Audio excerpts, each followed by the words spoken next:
اهلا بيكم. النهارده يوم مهم جدا في عالم النوم. هو النوم عالم طبعا عالم مهم جدا. طب لو حضرتك بتشخر وانت نايم، الحقيقه الموضوع دوت له بعدين. شأن كثير من الامراض، يمكن ما فيش مرض ملوش بعدين، بعد عضوي وبعد نفسي. تقريبا ما فيش مرض ما عندوش الحكايه دي، ما عندوش الوجهين، لكن الشخير بالذات وجهين واضحين جدا. البعد النفسي يكمن في انه انت ليك شريك حياه. المرأة جوزها هيتضايق لو هي بتشخر، ولو الراجل بيشخر مراته هتتضايق. وطبعا الموضوع في الستات محرج جدا، لأنه يمكن الثقافة بتاعتنا أو المعتقد بتاعنا إنه الراجل يشخر ده شيء وارد، لكن ست تشخر ده شيء غير وارد. ده في برضه في دماغنا مش مقبول، ولو إن ده وارد جدا. الستات صوتهم بيعلى أثناء النوم أحيانا. ولا أنسى فيلم كان جميل قوي بيجي، يعني كان من الحاجات اللي ليها وقع جميل قوي في طرحه، كان اسمه طير انت، بتاع العبقري احمد مكي.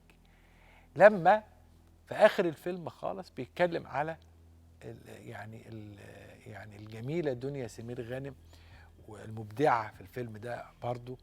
وقال جمله، قال هي دي الانسانه الكامله. وبعدين وهو بيخلص الجمله بدات هي تشخر، كان اتجوزها بقى خلاص، فرحان قوي بقى وبيقول بقى دي اجمل حاجه في الدنيا، دي الانسان الكامل. فسكت شويه كده وقال ايه؟ مفيش حد كامل.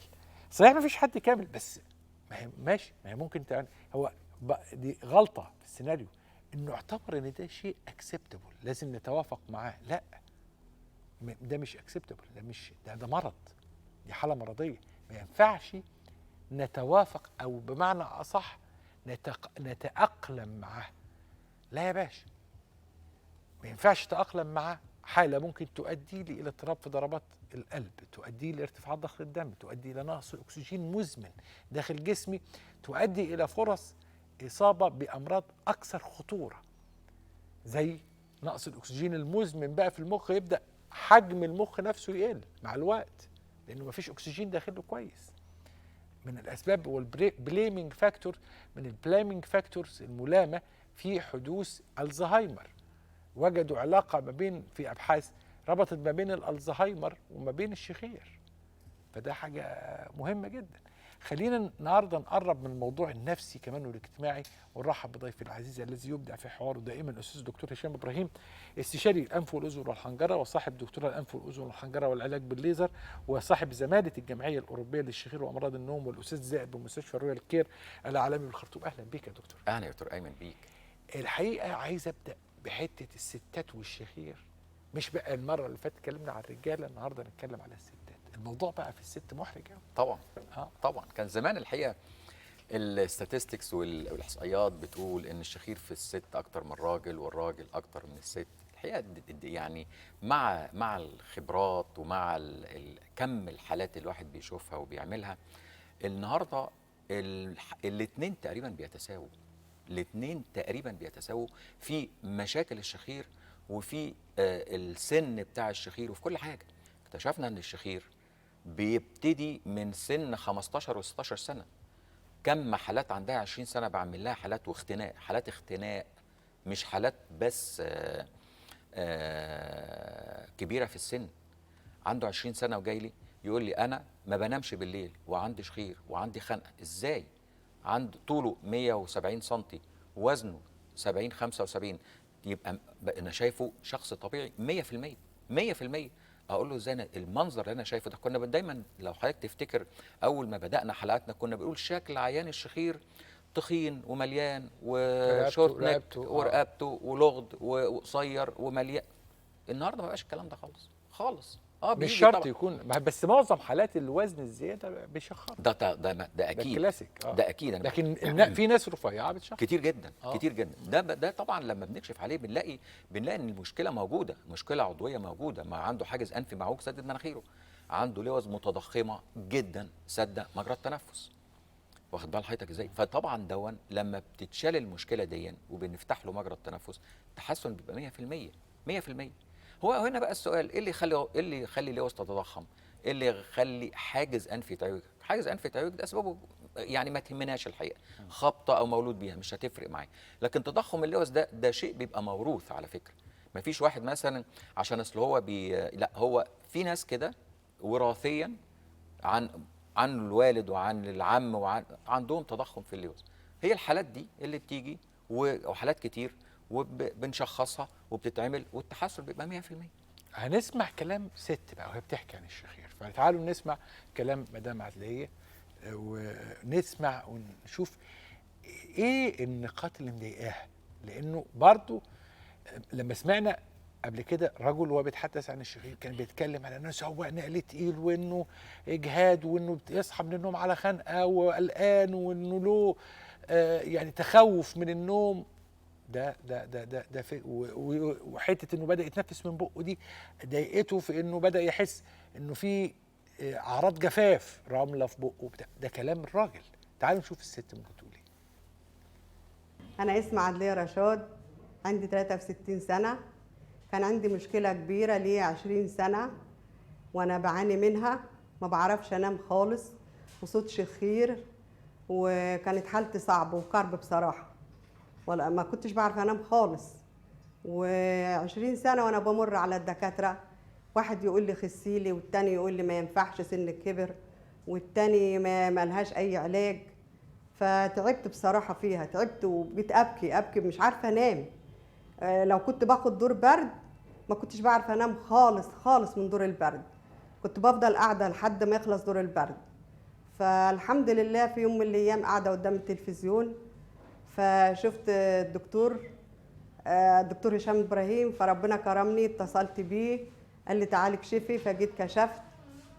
قال لي تعملي منظار، عمل لي منظار، فقال لي انت عندك تضخم في اللسان من اخره، وعندك سقف الحلق، وعندك كيس هواء في مناخيرك، وعندك الغضاريف بايظه، يعني الدنيا كلها كانت بايظه معايا. فقلت له طب انا هعملها. قال لي تنفع؟ قلت له تنفع تتعمل؟ انا في السن ده رحت للدكاتره قالوا لي ما ينفعش. قال لي لا باذن الله تتعمل وهتبقى حلوه ان شاء الله. الكلام ده من 4 شهور. فبفضل الله اتفقنا على العملية والحمد لله ربنا كرمني وعملتها. هنا بقى في حاجات واضحة، تضخم في اللسان تمام، مشاكل في الغضاريف اوكي، كل ده احنا عارفينه. لكن ايه الأكياس؟ اكياس الهواء ده احنا دي الغضاريف. في عندنا زي ما قلت لحضرتك ان غضاريف الانف فيها 3 انواع او 3، يعني في 3 رفوف من الغضاريف او بيسموهم قرنيات الانف. في السفلى والوسطى والجزء العالي فيها او اللي هو اخر واحد. الجزء المتوسط كتير احنا بنسميه اكياس الهواء. فدي لما بتتضخم الى جانب الغضاريف، لما تتضخم بتسد مجرى التنفس زياده. دي طبعا بتبان بالمنظار واحنا بنعمل لها المنظار، وبتبان كمان في الاشعه المقطعيه. عشان كده مهم جدا تشخيص المريض عنده ايه. القصه ما هياش عمليه شخير بنشيل لوز ولا عمليه شخير بنعدل حاجز انفي، القصه فين سده في مجرى التنفس. هي دي اهم ما فيه واصعب ما في عمليات الشخير. احنا هنشخص عنده ايه، عشان انا لو ما شخصت صح اكيد يوم ما انا هعالج او يوم ما انا هعمل عمليه هتتعمل غير مكتمله وتبقى النتيجه تقريبا صفر.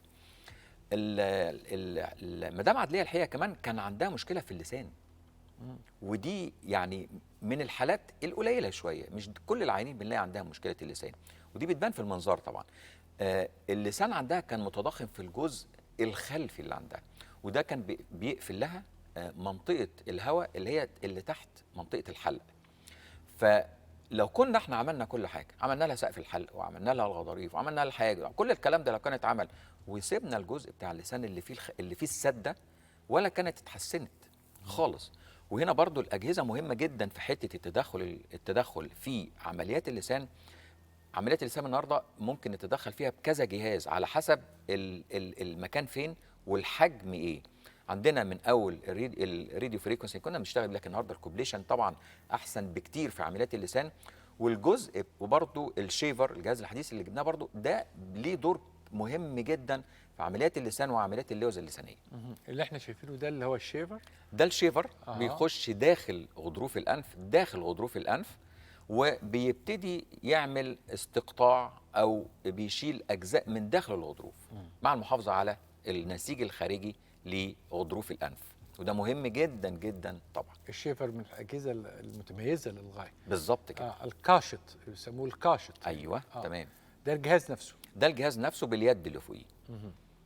والكوبليشن برضو جهاز مميز للغايه. الاثنين فكرتهم مختلفه تماما عن بعض تماما. ده الكوبليشن باليد بتاعته.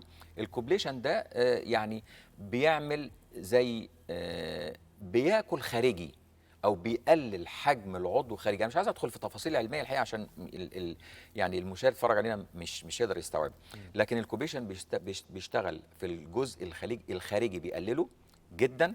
الشيفر بياكل سواء كان في لحميات بياكلها وبياكلها ويشفطها في نفس الوقت وبيخرجها. بيدخل جوه غضروف الانف ويبتدي يستأصل منه، لان انا لو دخلت الكوبليشن بيشتغل في درجه حراره، لازم يعمل درجه حراره 50 60. الشيفر ما فيش درجه حراره خالص، درجه الحراره العاديه خالص، لان ما فيش فيه اي حاجات كيميائيه بتشتغل او تفاعلات بتؤدي الى درجه حراره. فالجهازين مختلفين كفكره تماما. في حاجه في البطنه مهمه قوي، ان معظم كتب البطنه ما كانتش بتحط الشخير كواحد من الاسباب السكندري للضغط العالي يعني. فلذلك ما بيخطرش على بال كتير من الناس انها تشيك اب على الضغط بعد الشخير. اكيد يعني عملت ستادي للحكايه دي. اكيد طبعا، ده احنا عندنا علاقه وثيقه دلوقتي. كنا في الاول بنقول الشخير بيرفع الضغط، كل كتب كاتبه انه بيرفع الضغط. طب لو عالجنا الشخير هو الضغط هيتحسن كتير. حته انه يختفي تماما دي لو ما عنديش فاكتور اولي. بالظبط. هو ده اللي ابتدينا نكتشف في الفتره الاخرانيه، ان احنا لو عندناش فاكتورز تاني، ما عندناش فاكتور جيني، يعني ما عندناش عيب جيني وراثي موجود سبب قوي للضغط، لا هيتحسن. بالظبط. لو كان الضغط بسبب الشخير هيتحسن. لو عالجنا الشخير هيتحسن. ودي كانت يعني كنا بنلاحظها في الاول، يا ربي طب يعني. وكان العين هو اللي يجي يقول لي انا على فكره انا كنت باخد دواء ضغط بعد عمليه. على فكره ده سريعا جدا، يعني ما بيقعدش مثلا 6 اشهر وبعدين الضغط يتحسن، ده بعديها باسبوع. يعني العين يجي يقول لي انا عملت العمليه، رحت قست الضغط لقيت ابتدى يتظبط. زي بيعمل العمليه يقول لي انا معدتي ابتدت تتحسن بعد العمليه باسبوع، مع ان ده ما كانش الواحد بيبقى واخد باله او مديله الفتره الزمنيه السريعه دي او التحسن السريع ده. ففعلا يجي يقول لي انا بدل ما كنت باخد قرصين بقيت اخد قرص، وبعدين الضغط ابتدى يتظبط، يعني ثابت. ما كانش بيتظبط ابدا. كان مع الادويه، ما هو في حاجه اسمها ريزيستنت هايبرتنشن، يعني ياخد الدواء ومش عايز يقل. اهم اسباب ريزيستنت هايبرتنشن الاوبستي، الوزن الزايد جدا، او انك ما عالجتش السبب الثاني، يعني ما عالجتش السبب الخفي في الموضوع، زي مثلا الشخير، زي ضيق الشريان الكلوي. ده يعني حاجه لازم تحطها. دي حقيقه. دي حقيقه. النهارده عيانين الضغط كتير جدا. اي عيان بيجي لي لازم اساله سؤال: ضغطك شكله عامل؟ او بيتكتب يعني في الكارت اللي هو بيخش لي اذا كان عنده ضغط ولا لا. ضغطك اخباره ايه؟ قلبك اخباره ايه؟ العلاج الضغط بيجيب نتيجه؟ يقول لا كتير جدا. لما الوقت بيزيد بيهم يقول لا الضغط ما بقاش يتظبط، وضغط على ضغط بادويه الضغط، وضغط على دكاتره القلب، وما فيش حاجه عايزه تظبطني خالص. ده عيان ده بفضل ربنا بيتحسن بعد العمليه، ضغطه بيثبت مع الادويه وبيبتدي يتظبط، خلاص الدنيا عنده بتتظبط بعديها على طول. ايه جزء في العمليه اللي ممكن، او جزء في المشكله ممكن فعلا يكون ريزيست صعب ديفيكالت؟ شوف حضرتك، طالما التشخيص خدت فيه وقتي مظبوط، وتعبت مع العيان مظبوط، واديته وقته مظبوط في كل شيء، وقعدت اركز مع العيان. انا كتير عيانين مثلا يخشوا لي معاه طفل صغير، اقول له لو سمحت الطفل بره، انا محتاج اركز مع العيان، محتاج اركز في كل كلمه بتقولها. الاطفال بيعملوا تشتيت جدا جدا. فالتركيز مع العيان عشان اشخصه وعشان اعمل منظار وعشان اطلع من العيان سبب المشكله الاساسيه فين، سواء كان في كلامه او سواء كان في كشفي او سواء كان في المنظار، اعتقد هي دي اصعب ما في العمليه، في عمليه الشخير. الجزء اللي بعديها هو تقييمي لحاله العيان وانا شغاله جوه اوضه العمليات. المستجدات بقى، المستجدات اللي ممكن مفاجآت تظهر. ما بتبقاش مفاجآت، اكتر ما بتكون تغيير في الاستراتيجي وفي التدخل التجميلي للجزء ده. هعمل فيه ايه؟ طب انا عملت فيه الحته الفلانيه، انا شايفه ان هو مش انا مش ساتيسفايد بيه، مش هو ده اللي هيريحني ويخلي عيني تتحسن 100%. لا، فمحتاج ازود هنا شويه، محتاج اعمل التكنيك ده زياده فيه، محتاج اعمل له 1 و2 و3 و4 عشان يبتدي يتحسن. اشوف اللسان شكله عامل ازاي، الجزء بتاعت الغدد اللسانيه واللوز اللسانيه شكلها عامل ازاي. الحقيقه الاجزاء دي هي اللي بتاخد مني وقت ومجهود ذهني وعصبي داخل اوضه العمليات.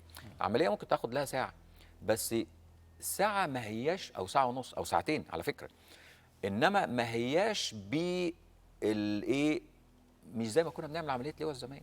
يعني زمان كنا ممكن نعمل 20 30 حاله في اليوم وبخرج ما فيش اجهاد، ممكن يبقى اجهاد بدني، لكن الاجهاد الذهني الحقيقه الواحد بعد عمليه شخير بعيان، يعني مش عايز اقول صعب، لكن عيان محتاج تركيز، الواحد بيخرج مجهد ذهنيا جدا. انت نورت وابدعت كالعاده. ربنا يخليك. هترككم مع يعني مدام عدليه عشان تكمل لنا القصه فيما بعد.